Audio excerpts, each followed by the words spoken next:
Então vamos lá, irmãos. Mateus, mais uma vez. Capítulo 16. A gente vai ler do verso 12 ao verso 27. Todo mundo encontrou? Vamos lá. Então entenderam que não lhes dissera que se acautelassem do fermento de pães, mas da doutrina dos fariseus e dos saduceus. Indo Jesus para os lados de Cesareia de Filipe, perguntou aos seus discípulos: quem diz o povo ser o Filho do Homem? E eles responderam: uns dizem João Batista, outros Elias e outros Jeremias, ou algum dos profetas. Mas vós, continuou ele, quem dizeis que eu sou?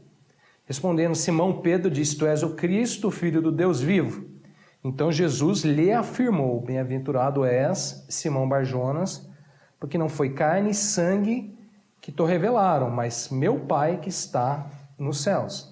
Também eu te digo que tu és Pedro, e sobre esta pedra edificarei a minha igreja, e as portas do inferno não prevalecerão contra ela. Dar-te-ei as chaves do reino dos céus. O que ligares na terra terá sido ligado nos céus, e o que desligares na terra terá sido desligado nos céus. Então advertiu os discípulos de que a ninguém dissessem ser ele o Cristo. Desde esse tempo começou Jesus Cristo a mostrar a seus discípulos que lhe era necessário seguir para Jerusalém e sofrer muitas coisas dos anciãos, dos principais sacerdotes e dos escribas, ser morto e ressuscitado no terceiro dia. E Pedro, chamando-o à parte, começou a reprová-lo, dizendo: tem compaixão de ti, Senhor, isso de modo algum te acontecerá. Mas Jesus, voltando-se, disse a Pedro: arreda, Satanás, tu és para mim pedra de tropeço, porque não cogitas das coisas de Deus, e sim das dos homens. Então disse Jesus a seus discípulos: se alguém quer vir após mim, assim mesmo se negue, tome a sua cruz e siga-me. Porquanto quem quiser salvar a sua vida, perdê-la-á. E quem perder a vida por minha causa, achá-la-á. Pois que aproveitará o homem se ganhar o mundo inteiro e perder a sua alma? Ou que dará o homem em troca da sua alma? Porque o Filho do Homem há de vir na sua glória de seu Pai com seus anjos, e então retribuirá a cada um conforme as suas obras. Vamos orar mais uma vez? Senhor, nós te agradecemos por essa porção tão bendita e profunda da palavra do Senhor. Que teu Espírito venha a interpretá-la a nós. Que o Senhor nos ensine no poder e na unção do teu Espírito Santo. Nós oramos em nome de Jesus. Amém. Bom, aí no capítulo 16, verso 12, diz: então entenderam que não lhes dissera que se acautelassem do fermento de pães, mas da doutrina dos fariseus e dos saduceus. No estudo da semana passada, nós vimos que Jesus passou a ensinar, passou a instruir e a educar os discípulos sobre o perigo do fermento dos fariseus. Estão lembrados? Ali na travessia de Magadã, Jesus se aproveita de um descuido dos discípulos que haviam esquecido de levar os pães na viagem e passa então a ensiná-los sobre a importância de se acautelarem do fermento dos fariseus. Que eles entenderam depois que Jesus estava falando não de fermento de pães, mas da doutrina dos fariseus e dos saduceus. Aí a gente vê exatamente isso no final do versículo 12, eles entendendo que Jesus estava falando não sobre fermento de pães, não porque eles tinham esquecido dos pães, mas sim da doutrina dos fariseus e dos saduceus.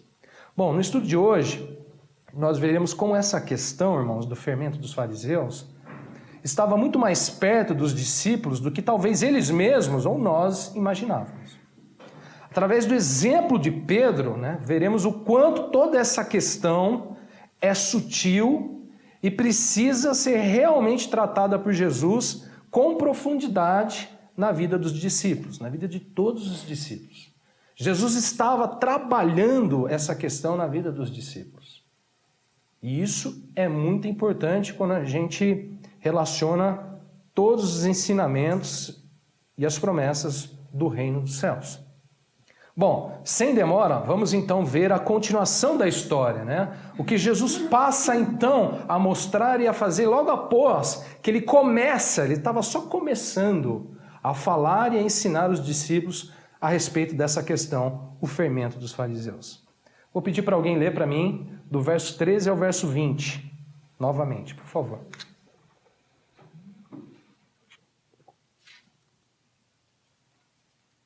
Indo Jesus para os lados da Cesareia de Filipe, perguntou a seus discípulos: quem diz o povo ser o Filho do Homem? E eles responderam: uns dizem João Batista, outros Elias, e outros Jeremias ou algum dos profetas. Mas vós, continuou ele, quem dizeis que eu sou? Respondendo Simão Pedro, disse: tu és o Cristo, Filho do Deus vivo. Então Jesus lhe afirmou: bem-aventurado és, Simão Barjonas, porque não foi carne e sangue que te revelaram, mas meu Pai que está nos céus. Também eu te digo que tu és Pedro, e sobre esta pedra edificarei a minha igreja, e as portas do inferno não prevalecerão contra ela. Dar-te-ei as chaves do reino dos céus. O que ligares na terra terá sido ligado nos céus, e o que desligares na terra terá sido desligado nos céus. Então, advertiu os discípulos de que a ninguém dissessem ser ele o Cristo. Bom, diz aí o Evangelho de Mateus, no verso 3, que indo Jesus para os lados de Cesareia de Filipe, perguntou Jesus aos seus discípulos: quem diz o povo ser o Filho do Homem? No verso 14, eles responderam: uns dizem João Batista, outros Elias e outros Jeremias ou algum dos profetas. Essa é a resposta, né, que os discípulos dão a Jesus com respeito a esta pergunta: quem diz o povo ser o Filho do Homem? Então, olha só, continuou Jesus no verso 15: mas vós, quem dizeis que eu sou? Aí Jesus volta a pergunta, né, especificamente para os discípulos, mas agora eu quero saber de vocês. Quem vocês dizem quem eu sou? Então, no verso 16, respondendo Simão Pedro, disse: tu és o Cristo, o Filho do Deus vivo. Eu pergunto para vocês, quem ali dos discípulos, né? Jesus faz a pergunta para os discípulos, para todos os discípulos que estão ali. Quem ali dos discípulos responde a Jesus sobre quem era o Filho do Homem? Quem? Pedro, né? Pedro foi o discípulo, né, que se lança e responde à frente dos outros discípulos, dizendo: tu és o Cristo, Filho do Deus vivo. Entre todos os discípulos, Pedro era o que se demonstrava, irmãos, mais ousado, né, e mais corajoso em muitos momentos. Foi ele que, ao ver Jesus andando sobre as águas, se lançou dizendo: se é tu mesmo, manda eu ir ter contigo. E foi Pedro lá andar com Jesus sobre as águas. Foi ele que, ao ser questionado por Jesus, o Jesus está questionando aqui os discípulos. Foi ele que, mais uma vez, entre todos ali, né, os discípulos, se lançou também ao Senhor, dizendo: tu és o Cristo, o Filho do Deus vivo. Então agora veja, verso 17. Então Jesus lhe afirmou: bem-aventurado és Simão Barjonas, porque não foi a carne e sangue que te revelaram, mas meu Pai que está nos céus. Também eu te digo que tu és Pedro, e sobre esta pedra edificarei a minha igreja, e as portas do inferno não prevalecerão contra ela. Dar-te-ei as chaves do reino dos céus. O que ligares na terra terá sido ligado nos céus, e o que desligares na terra terá sido desligado nos céus. Note, irmãos, que retorno maravilhoso, né? Jesus dá a Pedro logo após a sua afirmação, né? Jesus está ali questionando os discípulos. Pedro se lança ali na frente de todos os discípulos: tu és o Cristo, o Filho do Deus vivo. Então Jesus dá um retorno a Pedro. Jesus diz a Pedro: Pedro, bem-aventurado és. Jesus chama Pedro de feliz, né? De afortunado. Pedro, tu és bem-aventurado. E aí por algumas razões. Que razões são essas? Primeiro, Jesus diz, Pedro, tu és feliz por ter recebido esta revelação do Pai, do meu Pai, que estás nos céus. Jesus diz a Pedro que não foi a carne ou o sangue, ou seja, o homem, né? Mas o Pai que está no céu, que o revelou sobre o Filho do Homem. Jesus diz para Pedro, Pedro, tu és feliz, tu és bem-aventurado, porque foi o Pai que te revelou a respeito de mim. Você recebeu do Pai essa revelação a respeito de mim. Segundo, Jesus diz para Pedro que ele é feliz por ter sido inserido pelo próprio Deus, olha só que interessante, em questões extraordinárias, em propósitos extraordinários do reino dos céus. Jesus diz a Pedro, dar-te-ei as chaves do reino dos céus. O que ligares na terra terá sido ligado nos céus, e o que desligares na terra terá sido desligado nos céus. Ou seja, irmãos, Pedro aqui passava a ser um coparticipante da vocação celestial, aquilo que a carta de Hebreus, principalmente no capítulo 3, nos revela tão maravilhosamente.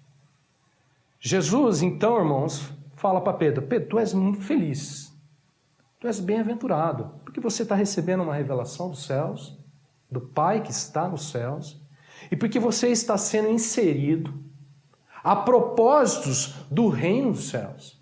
Eu vou dar a vocês, a você e a vocês, as chaves do reino dos céus. Vocês serão coparticipantes da vocação celestial. Tu és feliz, Pedro. Tu és feliz. Só um parênteses, né? Esse não vai ser o assunto de hoje, do estudo de hoje, mas para quem ainda não entende claramente essa questão das chaves do reino dos céus, a palavra fala aqui a respeito de sermos coparticipantes da vocação celestial. Isso está lá em Hebreus. Ao falar sobre chaves, irmãos, do reino dos céus, Jesus estava falando sobre essa coparticipação. Era exatamente sobre isso que Jesus estava falando. Jesus estava falando aqui sobre a autoridade e responsabilidade que Pedro e os demais discípulos, a igreja, receberiam do Senhor para discernir, dialogar e decidir questões importantes que se relacionam com o reino dos céus. Por exemplo, Mateus 18, versos 15 e 20, só para você ter uma ideia do que Jesus estava falando. O que significa essas chaves do reino dos céus? Nós não vamos entrar profundamente nesse assunto hoje, não é o assunto do estudo de hoje, mas só para você não ficar aí, né, com isso na cabeça sem nenhuma resposta. Olha o que Jesus diz aí em Mateus 18, verso 15 ao verso 20. Jesus diz, se teu irmão pecar contra ti, vai ergui-lo entre ti e ele só. Se ele te ouvir, ganhaste o teu irmão. Se, porém, não te ouvir, toma ainda contigo uma ou duas pessoas, para que pelo depoimento de 2 ou 3 testemunhas toda a palavra se estabeleça. E se ele não os atender, dize-o à igreja, e se recusar, ouvir também a igreja, considera-o como gentil e publicano. Agora olha o verso 18. Em verdade vos digo que tudo o que ligardes na terra terá sido ligado nos céus, e tudo o que desligardes na terra terá sido desligado nos céus. Em verdade também vos digo que se 2 entre vós sobre a terra concordarem a respeito de qualquer coisa que porventura pedirem, se-lhe-ás concedida pelo meu Pai que está nos céus. Porque onde estiverem 2 ou 3 reunidos em meu nome, ali estou no meio deles.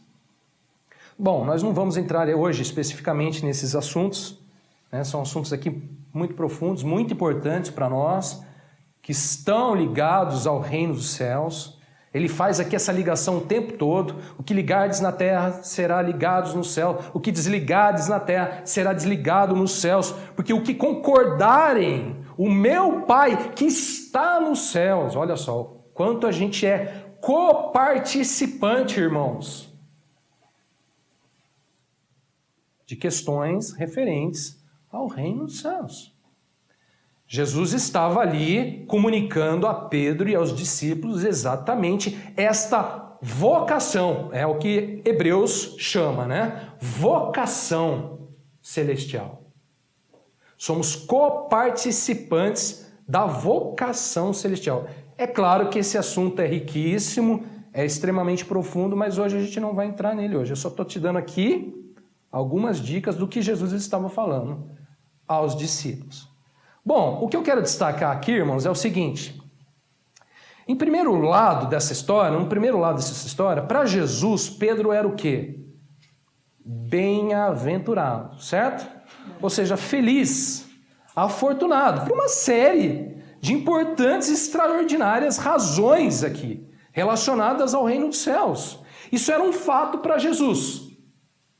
Jesus está considerando e colocando a Pedro, né, de um lado da história, como feliz. Feliz por receber revelações dos céus, feliz por ser inserido em uma vocação celestial. Pedro e os demais discípulos estavam sendo preparados para serem coparticipantes da vocação celestial. E por isso, Jesus, tu és bem-aventurado, tu és feliz. Agora, irmãos, diante disso, pense comigo. Imagine o sentimento de Pedro. Ali naquele momento, depois de ouvir do próprio Senhor Jesus todas estas bem-aventuranças relacionadas à sua vida. Ele diz, bem-aventurado és Simão Barjona. Ele está falando de Pedro. Está falando dele, pessoalmente. Imagine o sentimento de Pedro. Imagine o sentimento dele ao ouvir do próprio Senhor esta bem-aventurança, né? Esta palavra. Com certeza é uma palavra aqui que todos nós gostaríamos de ouvir, não é verdade?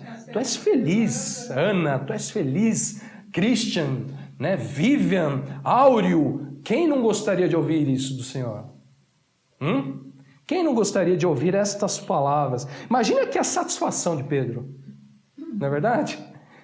Seu prazer de ter respondido a Jesus ali naquele momento de questionamento, né? Jesus está questionando os discípulos, Jesus se lança ali e Pedro responde. E aí Jesus dá esse retorno a Pedro. Imagina a satisfação dele. Respondi bem, né? Aquela satisfação de ter ido bem na prova, né? Imagina? Foi questionado, passou pela prova, fui bem na prova. Imagina a alegria dele, né? Imagine o que porventura Pedro está pensando ali sobre si mesmo, sobre o Senhor, sobre os outros discípulos. Imagine, irmãos, o que os outros discípulos talvez estivessem pensando ali de Pedro, né? Talvez ali dissessem assim os outros discípulos, tá vendo, Judas? Tá vendo, Tomé? Tá vendo? Como vale a pena ser ousado, impetuoso no Senhor? Por que você ficou quieto aí? Tá vendo? Pedro se lançou, foi bem-aventurado, se deu bem nessa história. Imagine os outros discípulos ali, olhando aquele momento. Esse é o retorno que Pedro recebe, né? Talvez eles estivessem falando, viu só como Pedro já cresceu na fé, irmãos? Viu só? Viu só como ele já amadureceu, cresceu no Senhor? Olha só, Jesus disse que ele é bem-aventurado. Talvez estivessem pensando assim. Talvez estivessem achando isso. Talvez o próprio Pedro estivesse pensando assim. Bom, irmãos, esse é um primeiro lado da história. Esse é só o primeiro lado da história. Há um outro lado dessa história muito importante, muito interessante. Vamos ver. Mateus 16, verso 21 ao verso 23.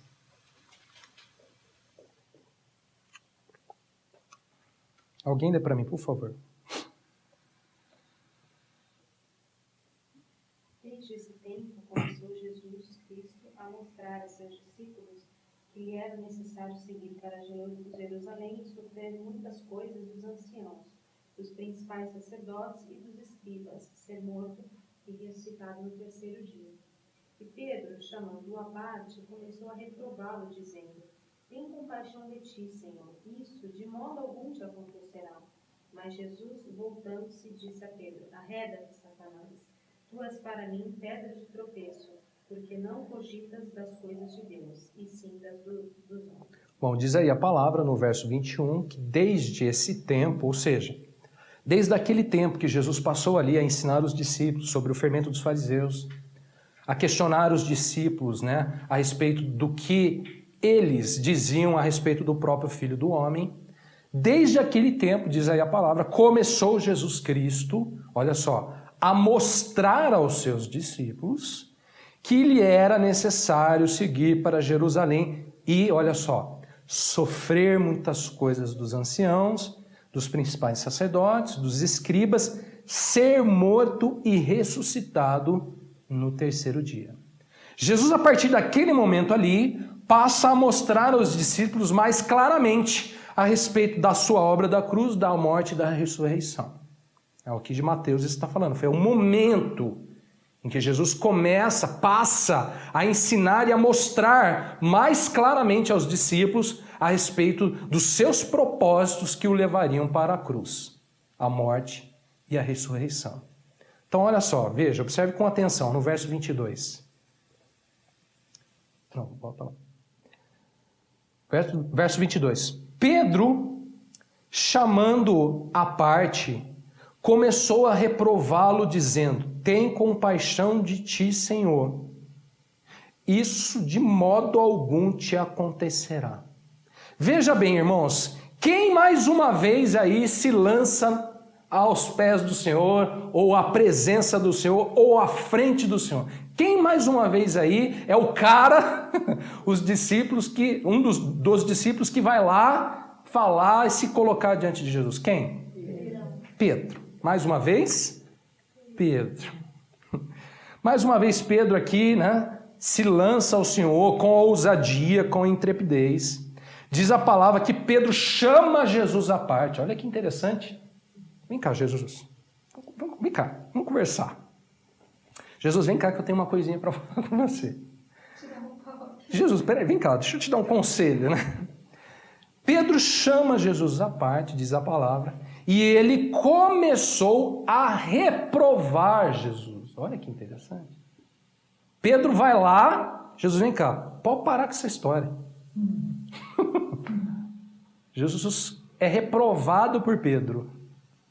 Ele foi bem ousado. Bem ousado. Pedro começa a reprovar a Jesus no cantinho. Ó, não quero que ninguém veja, mas Pedro, ó, Jesus, para com isso aí, vai. Para com essa história. Para com esse negócio aí. Não estou gostando, hein? Irmãos, diz a palavra que Pedro começou a reprovar Jesus, dizendo: tem compaixão de ti, Senhor. Isso de modo algum te acontecerá. Irmãos, Pedro ali naquele momento, mais uma vez se apresenta ao Senhor, se coloca diante do Senhor, agora querendo ser o seu conselheiro. Quem foi o seu conselheiro?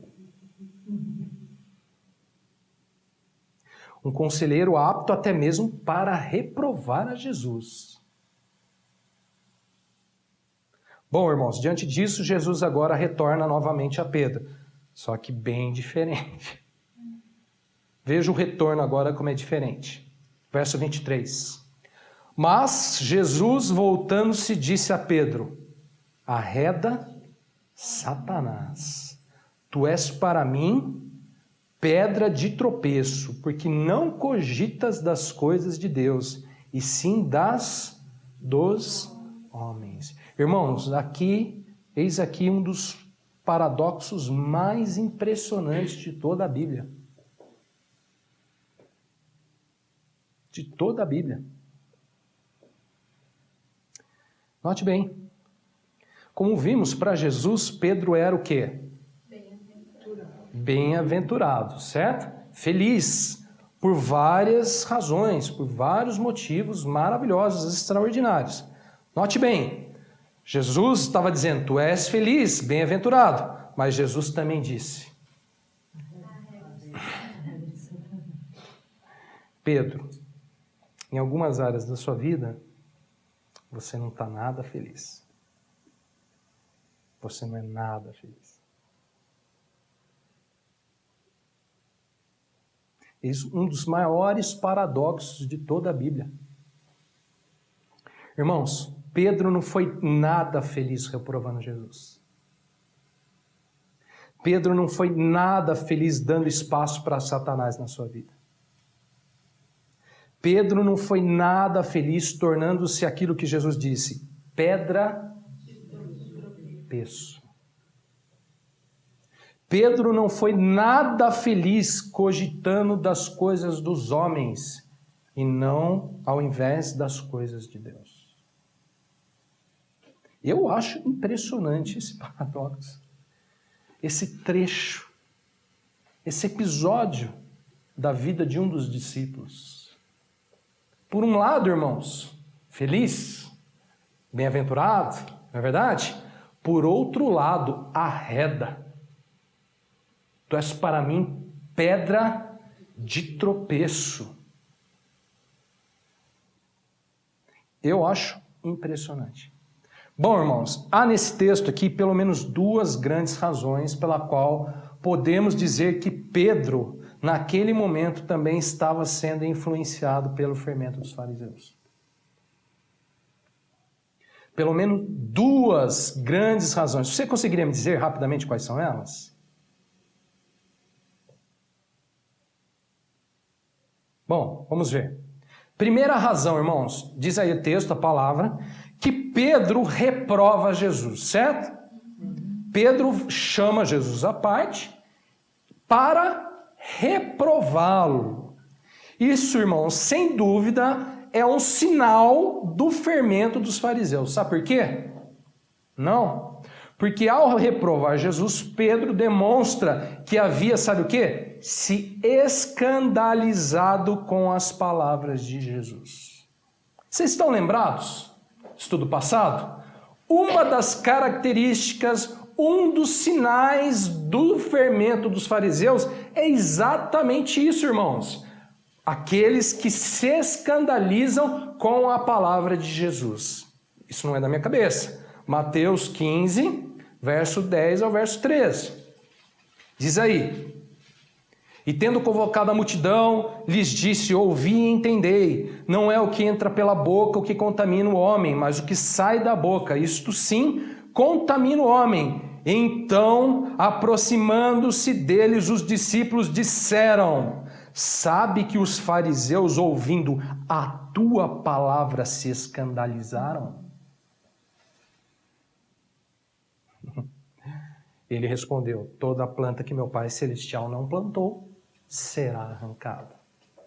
Irmãos, um dos sinais do fermento dos fariseus é exatamente essa reação contrária, esse recalcitrar das palavras de Jesus.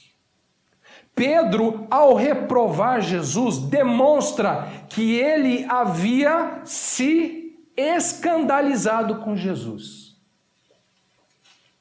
Isso é um sinal do fermento dos fariseus. Jesus já tinha mostrado isso para eles. Segunda razão pela qual Pedro provavelmente estava ali sendo influenciado pelo fermento dos fariseus. Pedro, irmãos, segundo a palavra, diz aí, estava cogitando coisas do homem e não de Deus. Isso, com certeza, é um sinal do fermento dos fariseus. Mateus 15, 7 a 9. Diz aí Jesus, hipócritas, bem profetizou Isaías a vosso respeito, dizendo, este povo honra-me com os lábios, mas o seu coração está longe de mim. Em vão me adoram, ensinando doutrinas que são preceitos de homens. Irmãos, veja só, no fermento dos fariseus, o homem está ligado a preceitos, a normas, a regras, a princípios, oriundos, nascidos, fundamentados no homem e não em Deus. E Jesus diz para Pedro, cogita das coisas do homem e não de Deus. Duas principais razões pela qual o fermento dos fariseus estava também já, levedando a massa em Pedro. Ele já estava se escandalizando com as palavras de Jesus, e ele estava, o quê? O que mais? Cogitando das coisas do homem e não de Deus.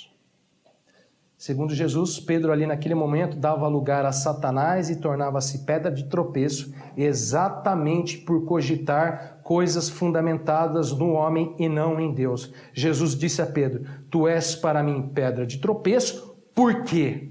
Olha só, ele bota um porquê nessa história.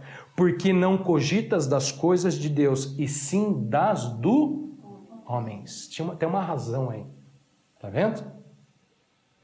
Irmãos, vocês conseguem perceber por que Jesus naquele momento procurava alertar firmemente seus discípulos a respeito do fermento dos fariseus? Por que Jesus estava falando, ensinando, alertando aos discípulos com respeito ao fermento dos fariseus? Vocês conseguem perceber como essa questão estava perto de cada um deles? E ele estava revelando coisas muito altas para eles. Sem dúvida, né? Falando a respeito Do reino, dos propósitos, né? Irmãos, vocês conseguem perceber como tudo isso, toda essa questão do fermento dos fariseus realmente precisava ser tratado a fundo por Jesus na vida dos discípulos? Tem certos assuntos, né? Eu estava falando para o Christian antes da gente começar hoje o estudo. Tem certos assuntos que às vezes a gente ouve ou vê na palavra de Deus e a gente relaciona assim diretamente ao outro, né? Puxa, naquela igreja, naquele local, aqueles irmãos, né? Certas coisas assim que a gente relaciona quando a gente ouve a princípio, a gente não faz uma conexão muitas vezes com a nossa própria vida. Difícil isso acontecer muitas vezes. Mas Jesus estava tratando isso na vida dos discípulos. Pessoalmente na vida dos discípulos. Particularmente na vida dos discípulos. Jesus precisava tratar isso na vida dos discípulos. Jesus sabia, né? Há questões, irmãos, na nossa vida que Jesus precisa trabalhar. E profundamente. Incisivamente, como foi com Pedro.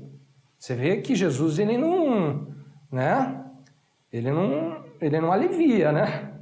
Ele não alivia as palavras aqui. Você não vê Jesus, né? Então tá bom, Pedro, vem você aqui para esse cantinho. Vem você, Pedro, peraí, vamos você, vem para cá, ó. Você não vê isso. Você não vê ele, Pedro, pensa, né? Reflete o que você está falando comigo, Pedro.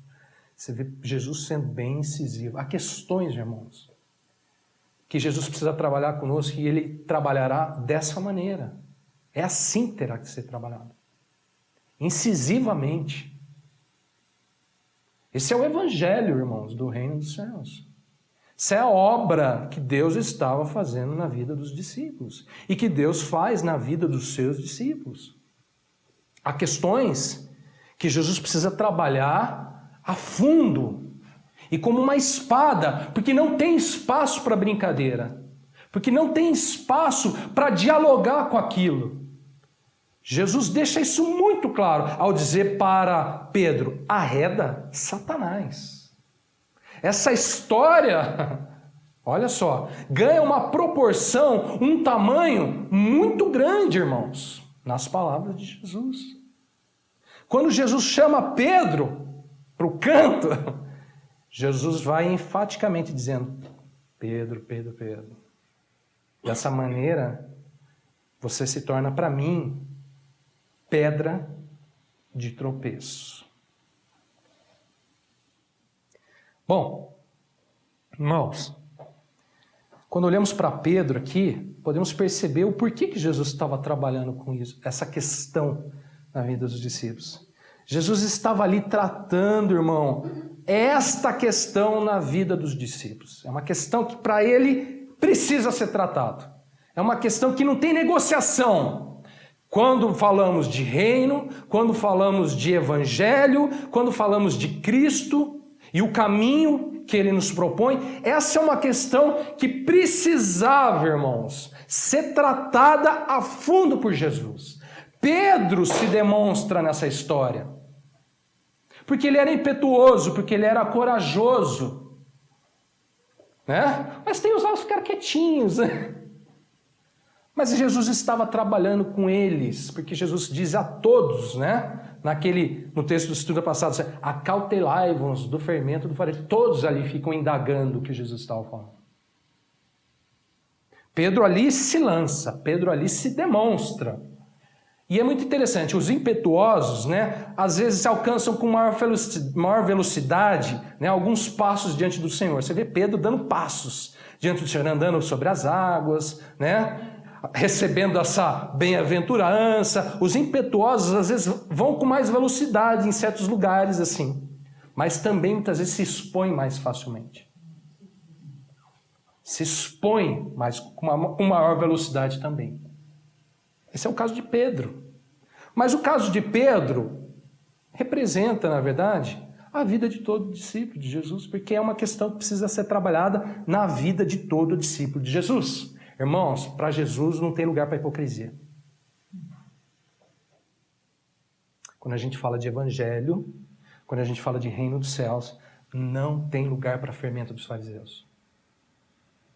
E isso se relaciona com todos nós. Se somos discípulos de Jesus, irmãos, não tem lugar para fermento dos fariseus. Bom, irmãos, para pensar aqui. Pedro estava ali se lançando ao Senhor, recebendo revelações do Pai, tornando-se co-participante da vocação celestial. Tudo isso é com certeza muito maravilhoso. Jesus deixa isso claro. Tu és feliz, bem-aventurado. Por outro lado, irmãos, Pedro também estava ali se lançando ao Senhor, fermentado, levedado pelo fermento dos fariseus, tornando-se assim também uma pedra de tropeço. Irmãos, isso é um desastre. Pode falar. Eu acho interessante essa expressão, né, que Jesus usa da pedra de tropeço, porque ele tinha acabado de falar que Pedro seria a pedra que ele iria edificar a igreja. Então, assim, realmente, esse texto aí, na verdade, há uma troca de palavras. Assim. Jesus usa Pedro, tu és pedra, mas sobre esta pedra, ele está dizendo, edificarei a minha igreja. Ele está se lançando aí a uma... Como fala? Tem um nome. Um jogo de palavras aí.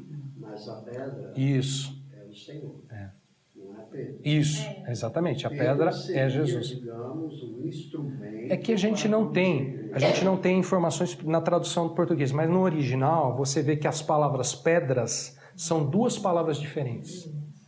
Tu és Petra, e sobre essa pedra, eu não lembro agora de cabeça, ele diz, edificarei minha igreja. Ele fala, tu és pedrinha. Tu és pedregulhos. A outra é a rocha, a referência do depois ele fala, mas sobre esta rocha edificarei a minha igreja. Então, na tradução, a gente tem uma perda aí, né? Do português, mas a gente tem aqui Jesus colocando o fundamento da igreja, onde seria edificada a igreja, e dizendo que Pedro é pedra nessa igreja. Como a gente olha lá para as cartas, Paulo falando que sois pedras vivas edificados sobre o fundamento que é Cristo. Tá? Só para vocês aí, entrando nesse assunto. Um dia a gente pode fazer um estudo mais profundo sobre isso. Mas... Não deixa de ser, né? Com certeza. A pedra que o Senhor está colocando ele como pedra... Que seria edificada. Que seria edificada. Uma pedra que pode se tornar uma pedra de tropeço. É um paradoxo incrível, irmãos. Você vê o quanto que é... E quanto é profundo isso, né? O quanto é importante. E Jesus precisava trabalhar isso mesmo. A proximidade das relações, ao mesmo tempo que ele fala que ele é abençoado, que ele é bem-aventurado, logo em seguida ele já fala exatamente o contrário. A própria sequência é uma incoerência. Com certeza. É um paradoxo, né? É um paradoxo. E é exatamente esse paradoxo que Jesus estava trabalhando na vida de Pedro. Pode falar, pai. E a palavra também mostrando, né, Pedro sendo usado pelo Pai, por Deus, para fazer a revelação do Cristo.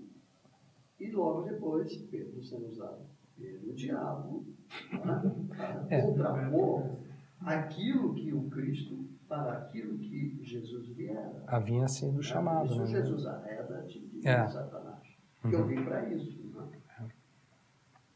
Bom, irmãos, o caso de Pedro tem alertas aqui importantes para nos ensinar sobre uma vida com realidade espiritual no Senhor. A gente fala muito sobre uma vida com o Senhor, mas a gente precisa entender o que é uma vida com realidade espiritual no Senhor. Vale a pena a gente refletir um pouco mais sobre isso. Observe bem, segundo Mateus, aí no verso 16, 21, começou Jesus Cristo a mostrar aos seus discípulos que lhe era necessário seguir para Jerusalém e sofrer muitas coisas dos anciãos, dos principais sacerdotes e dos escribas, ser morto e ressuscitado no terceiro dia. Jesus estava falando sobre a cruz, sobre o seu caminho, sobre os seus propósitos, que o levariam a sofrer muitas coisas, diz a palavra, a ser morto e a ser ressuscitado. Diante dessa ideia que Jesus transmite aos discípulos, esse é um anúncio, que Jesus está passando aos discípulos, diante dessa ideia, diante dessa direção do Senhor, sobre sofrer muitas coisas, sobre ser morto.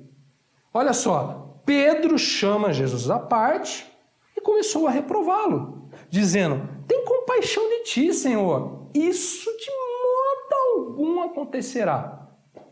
Quando ele olha no sofrimento, quando ele pensa na morte, ele fala assim: de maneira alguma.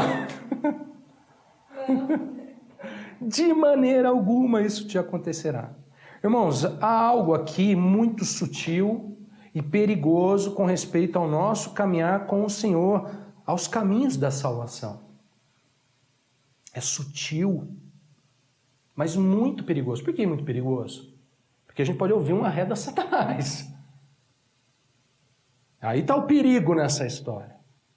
Repare que Pedro, irmãos, diante da ideia de sofrer, de se sacrificar por uma razão do reino dos céus, Pedro recalcitrou totalmente. Você sabe o que significa recalcitrar, né? Ele rejeita essa ideia totalmente, plenamente. Segundo Mateus, irmãos, naquele momento, em sua mente, Pedro voltou-se totalmente para si mesmo. Olha que interessante. E assim seguia caminhos completamente opostos ao caminho estreito, ao caminho da cruz. Segundo Mateus, Pedro deixou de ser tomado pela uma alta compaixão, uma alta preservação muito perigosa na carreira cristã. Aonde que a gente vê isso? O que ele diz para Jesus? Tem compaixão de ti mesmo. Isso de maneira alguma acontecerá. Pedro está transmitindo o que ele está sentindo e o que ele quer comunicar a Jesus, né? Jesus, tem compaixão de ti mesmo. Foi o que ele recebe, foi o que ele alimenta depois de ouvir aquela mensagem sobre o sofrimento e morte de Jesus. Quando Jesus fala para ele, eu vou sofrer muitas coisas, eu vou ser morto e vou ressuscitar. Pedro está ali, não, mas sofrer? Não, tem compaixão, Jesus. Estão percebendo isso? E aí ele vai e passa isso para Jesus. Jesus, tem compaixão de ti mesmo, Jesus. Que história é essa de sofrimento nos caminhos do reino dos céus? Que história é essa? Você mesmo disse, as portas do inferno não prevalecerão. Você mesmo disse que as chaves estão sendo dadas. Que história é essa de sofrimento, de morte, de ressurreição? Irmãos, o que é a autopreservação? A autopreservação é um sentimento natural e comum ao homem. Um medo, uma intolerância a respeito desta ideia de sofrimento, de sacrifício, de perda e de morte. Compaixão de si mesmo. O que é essa autopreservação? É exatamente isso, esse sentimento mais comum, natural ao homem. Ao homem, isso é do homem, cogitando coisas do homem. Essa ideia, esse medo, essa intolerância, né, com respeito a essa questão. Sofrer, sacrificar, perder, morrer. Não. Tem compaixão, Senhor. O que é a autocompaixão, irmãos? É também um sentimento natural e comum ao homem que o leva a se autovalorizar demasiadamente. Tem compaixão de ti mesmo. Isso é muito importante, muito valioso para sofrer. Você não merece. Você não vai sofrer, você não merece. Isso, de maneira alguma, acontecerá. Irmãos, geralmente, esses dois sentimentos, ou a autopreservação, a autocompaixão, nos leva ao sentido, ao caminho oposto proposto por Jesus. Este sentimento nos leva a não negarmos a nós mesmos. É o contrário. É exatamente o contrário.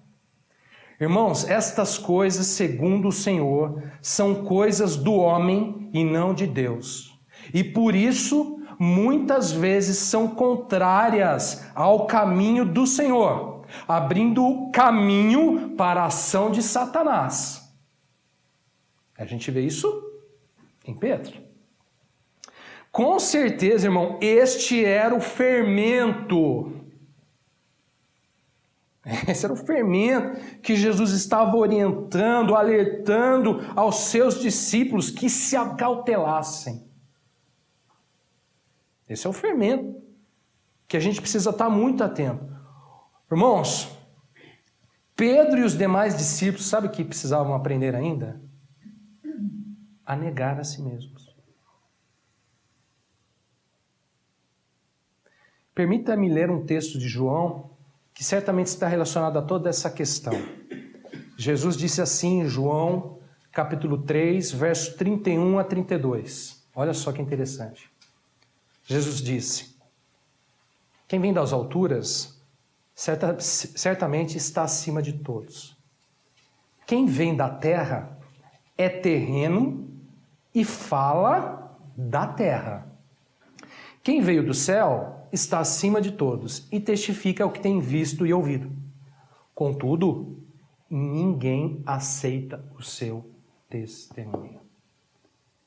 Esse é um texto maravilhoso, extraordinário de João, onde Jesus está fazendo um paralelo entre o homem espiritual, o homem natural, o homem segundo os céus e o homem segundo a terra. Irmãos, se olharmos para Pedro naquele momento, nós vemos exatamente esse quadro aqui. Que quadro? Pedro ali naquele momento não aceitou o testemunho de Jesus. Não aceitou a palavra de Jesus, o anúncio de Jesus. Por quê? Isso porque ele agia como terreno, como aquele que vem da terra e fala coisas da terra. Jesus disse, né? Quem vem da terra é terreno e fala da terra. Conseguem perceber isso? Irmãos, temos que nos atentar muito para essas questões. É muito importante. É muito importante. Eu falo aqui em respeito ao nosso caminho com o Senhor. Ao nosso caminhar com o Senhor. A nossa vida com o Senhor. São questões fundamentais. O Evangelho faz uma distinção exatamente entre o homem natural e o homem espiritual. O homem na terra, o homem carnal, o homem em Cristo. O Evangelho, ele coloca isso diante de nós. O que vem da terra, Jesus diz, é terreno e fala da terra. Jesus coloca isso diante de nós. O Evangelho coloca isso diante de nós. Irmãos, nem sempre nos aproximamos do Senhor em realidade espiritual. Até achando que está em realidade espiritual. Né? Pedro foi lá, já ousado, Vem cá, Jesus. Ah, Jesus, para com essa história. Começa a reprovar Jesus. Tem compaixão de ti mesmo. Não vai acontecer isso, não. Que história é essa? Sofrimento, morte. Para com isso. Está achando que está espiritual. Né? Achando que já pode reprovar Jesus, questionar Jesus nos seus propósitos, nas suas obras, na maneira como Ele trabalha conosco. Irmãos, a gente se aproxima do Senhor muitas vezes assim, terreno. Falando das coisas da terra, do homem, cogitando coisas do homem. Muitas vezes somos assim, cheios de autocompaixão e de alta preservação, cogitando, falando somente coisas do homem e não do reino dos céus. Isso é muito perigoso. Muito perigoso. Muito perigoso. O fermento dos fariseus vale a palavra de Jesus. Acautelai-vos do fermento dos fariseus. É cautela, é cuidado, é atenção ao fermento dos fariseus. Bom, por fim, Jesus tem um remédio, né, para tudo isso, né? Jesus ele não vai levantar uma questão, um problema, se ele não der uma resposta. Jesus ele faz assim conosco, ele levanta uma questão, ele precisa mostrar, ele precisa tratar certas coisas, mas ele também é o remédio, ele tem o remédio. E a gente tem que louvar a Deus por isso. O Evangelho tem remédio. Tem remédio para o fermento dos fariseus, tem remédio para o pecado, tem remédio para a carnalidade, para o terreno, tem remédio. Jesus dá esse remédio, sabe qual é? Veja só, Mateus 16, verso 24 a verso 27. Alguém lê para mim, por favor. Então disse Jesus a seus discípulos: se alguém quer vir após mim, a si mesmo se negue, tome a sua cruz e siga-me. Porquanto quem quiser salvar a sua vida, perdê-la. E quem perder a vida por minha causa, achará. Pois que aproveitará o homem se ganhar o mundo inteiro e perder a sua alma? Ou que dará o homem em troca da sua alma? Porque o Filho do Homem há de vir na glória de seu Pai com os seus anjos, e então retribuirá a cada um conforme as suas obras. Irmãos, eis aqui a resposta de Jesus, a resposta do Evangelho do Reino dos Céus, para o fermento dos fariseus, para o paradoxo entre as coisas de Deus e as coisas dos homens. Eis aqui a resposta do Senhor para toda essa questão. Jesus disse: se alguém quiser vir após mim. A questão aqui é vir após Jesus. A questão aqui está relacionado a viver com Jesus, a seguir a Jesus. Essa é a questão. Não é se está na igreja, se não está na igreja, se vem à igreja, se não vem na igreja, se faz parte de uma igreja, não faz parte da igreja. É se está ou não está seguindo a Jesus. A questão aqui está relacionado a Jesus. Ao nosso relacionamento, à nossa vida, à nossa comunhão, à nossa parte com Jesus. Se alguém quer vir após mim, Jesus disse, a si mesmo, olha só, se negue, tome sua cruz e siga-me. Irmãos, se queremos ir após Jesus, não a homens, após Jesus, se quisermos ir após Jesus, ao invés de nos deixarmos sermos tomados de compaixão por nós mesmos, ao invés de mergulharmos em autocompaixão, em autopreservação, precisamos aprender o caminho da cruz. Negar a nós mesmos, tomar a cruz e seguir a Jesus. É o caminho. Jesus está lá dando a direção, o anúncio, né? Tem um caminho da cruz, tem o caminho para a vida, há sofrimento, é estreito, é apertado, perde-se para ganhar. Lembra disso? Dá-se para ganhar.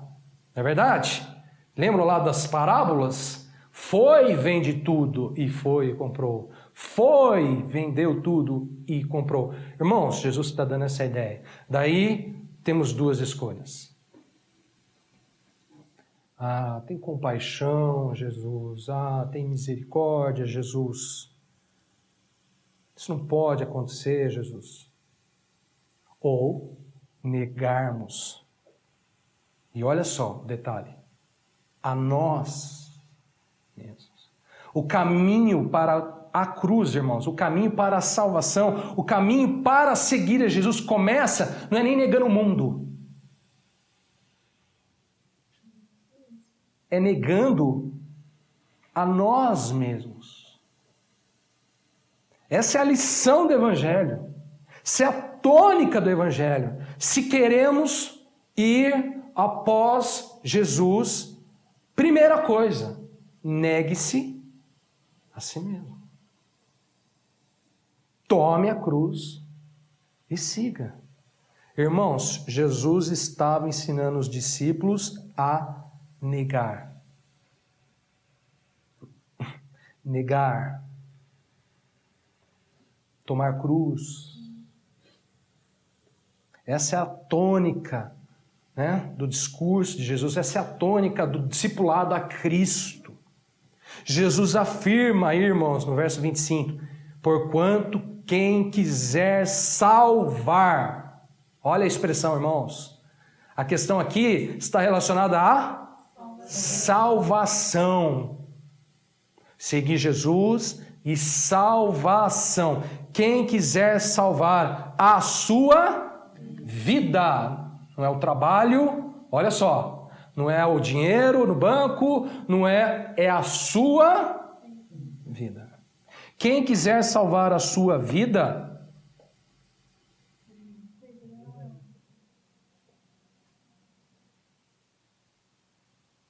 como eu já falei para vocês, para ganhar, irmãos, no Evangelho, temos que aprender a perder. Há um outro evangelho aí meio distorcido, né? Que é ganhar e ganhar, e ganhar. E ganha tanto que a carne sai pelos dentes. Como aconteceu com o povo lá no deserto. Ah, vocês querem isso? Então toma. E saía a carne pelos dentes. Irmãos, ganha. Só que Jesus diz assim, quem quiser salvar, perde.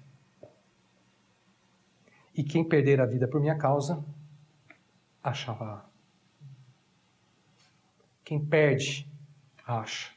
Segundo o Evangelho do Reino, segundo as palavras de Jesus, segundo Cristo, quem perde, acha.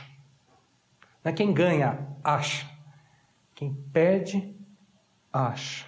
Irmãos, eis aqui a responsabilidade pessoal de cada um de nós, quanto às revelações e às vocações celestiais que o Pai dos céus, que está nos céus, tem nos revelado, tem nos comunicado, tem nos inserido por sua graça, por sua misericórdia, pelo seu favor demonstrado e comprovado em Cristo Jesus, o nosso Salvador, a nossa rendição, a nossa remissão, o campo de tesouros.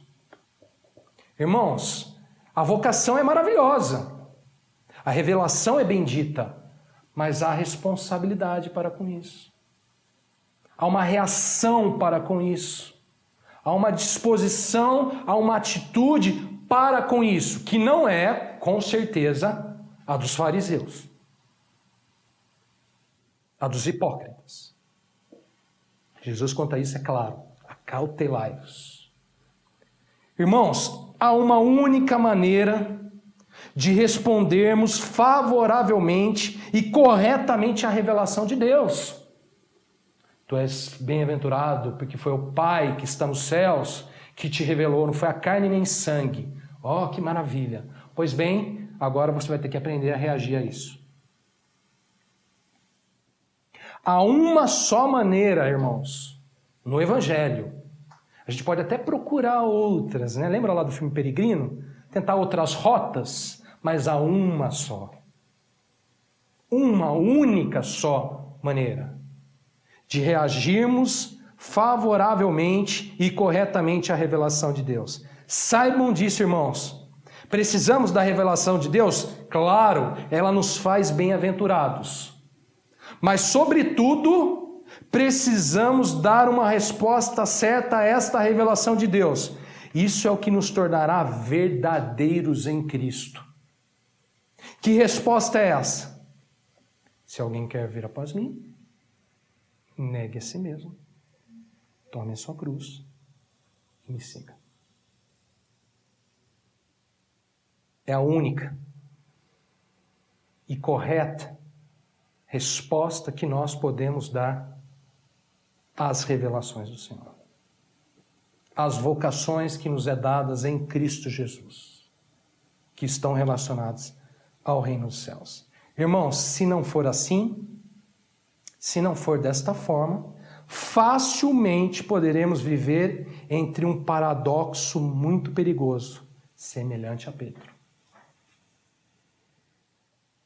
Se não for dessa forma, facilmente viveremos entre um paradoxo muito perigoso, como foi com Pedro. Irmãos, que o Senhor nos ajude com essas questões, né? Que a graça, que a misericórdia de Deus nos dê sim esclarecimento, mas não só esclarecimento. Nos dê, né, no nosso coração a disposição de reagirmos favoravelmente e corretamente com o caminho do Senhor, com a obra do Senhor, com a vontade do Senhor, com o plano do Senhor, com os dizeres do Senhor, com o Evangelho. Que o Senhor nos dê, sentimentos que nos leve a seguir após Jesus. Toda essa questão está relacionada a seguir a Jesus, que está acima de toda e qualquer outra questão. Irmãos, nós temos muitas questões que se relacionam com a nossa vida, muitas questões que nós damos importâncias, que nos são importantes, mas essa é a questão.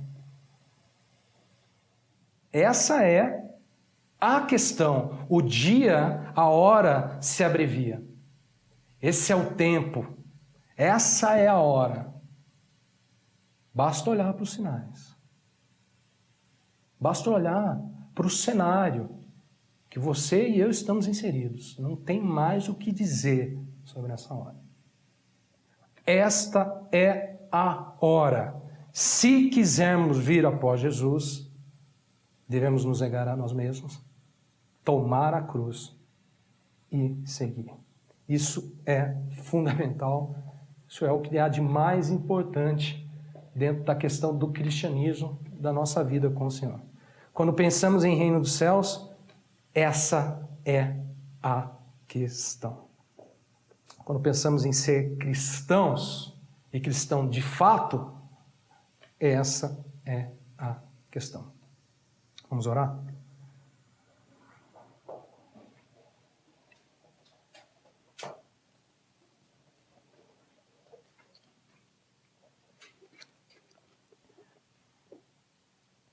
Senhor, nós agradecemos pela palavra do Senhor, pelo poder que há nela, nessa semente, na semente da vida, nessa semente bendita, Senhor. E pedimos, ó Pai, que ela encontre o lugar que o Senhor almeja nas nossas vidas. Que isso caia no nosso coração como uma boa terra. A partir disso, venha germinar e dar vida, Senhor. Senhor, em nome de Jesus, ajuda-nos a acolher com firmeza a palavra que tem nos sido implantada. Ajuda-nos, ó Pai, a acolher com firmeza as verdades ouvidas.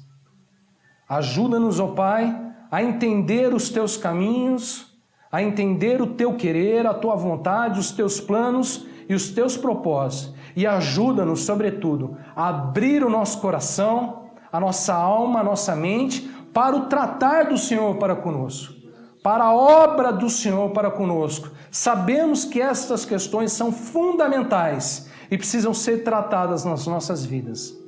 Nós te pedimos que a misericórdia do Senhor, que a graça do Senhor nos alcance de maneira abundante, onde abundou o pecado, superabundou a graça, diz a tua palavra, e pedimos que essa seja a realidade na nossa vida, diante do que ouvimos nessa noite, na vida de todos nós, em nome de Jesus, para o louvor e para a glória do teu nome, em nome de Jesus. Amém? Amém. Irmãos, quem poderia orar agradecendo a Deus por esse tempo e pelo tempo que nós teremos agora na comunhão?